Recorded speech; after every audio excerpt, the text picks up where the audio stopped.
Suspension కు సంబంధించి YCP MLA రోజాకు సుప్రీంకోర్టులో చుక్కెదురైంది. ఆమె పిటిషన్పై విచారణ జరిపిన అత్యున్నత ధర్మాసనం కీలక వ్యాఖ్యలు చేసింది. అటు ప్రభుత్వానికి ఇటు ప్రతిపక్షాలు కూడా మొండి పట్టుదలకు పోకుండా సమస్యను సామరస్యపూర్వకంగా పరీక్షించుకోవాలని సూచించింది. ఇదే సమయంలో శాసనసభకు సర్వాధికారాలు ఉంటాయని మరో కీలక వ్యాఖ్య చేసింది సుప్రీంకోర్టు. అలాగే సభకు క్షమాపణ చెప్పాలని రోజాకు, ఆమె సారీని పరిగణలోకి తీసుకోవాలని అసెంబ్లీకి సూచించింది.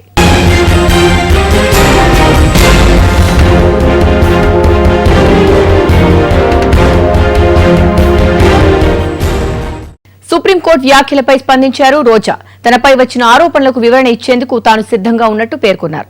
అయితే తనను ప్లాన్ ప్రకారం ఇబ్బందులకు గురి చేస్తున్నారని ఆరోపించారు. అధికార పార్టీ అసెంబ్లీలో తమను రెచ్చగొడుతూనే ఉందని, అది సరికాదని అభిప్రాయపడ్డారు. ప్రజా సమస్యలను ప్రస్తావించేందుకు ప్రతిపక్షాలకు ఎక్కువ అవకాశం ఇవ్వాలని కోరారు. అసెంబ్లీకి వెళ్లాల్సిన బాధ్యత ఎమ్మెల్యే మీద ఉంది. ఎందుకంటే ప్రజలు ఎన్నుకున్న ఎమ్మెల్యేని అలా 1 year సస్పెండ్ చేయడం వల్ల ఆ కాన్స్టిట్యున్సీ అభివృద్ధికి నోచుకోకుండా పోతుందని చెప్పి మరి ఇంట్రీమ్ ఆర్డర్ ఇవ్వడం జరిగింది. కానీ ఆ రోజు ఆ ఇంట్రీమ్ ఆర్డర్ ని గౌరవించకుండా మరి కోర్టును ధిక్కరించే విధంగా 3 రోజులు నన్ను అసెంబ్లీకి రాకుండా మరి ఏ విధంగా ఆపారో కూడా మీ అందరూ చూశారు.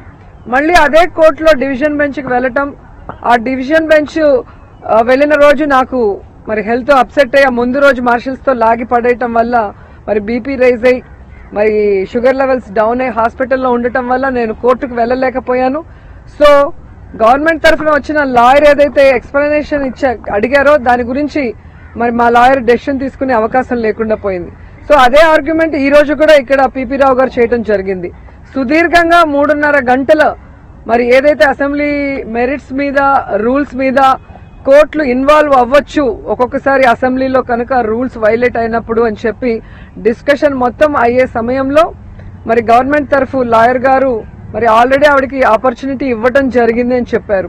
మాకు ఇంతవరకు అయితే ఆపర్చునిటీ ఇవ్వలేదు, అందరికీ తెలిసిన విషయం.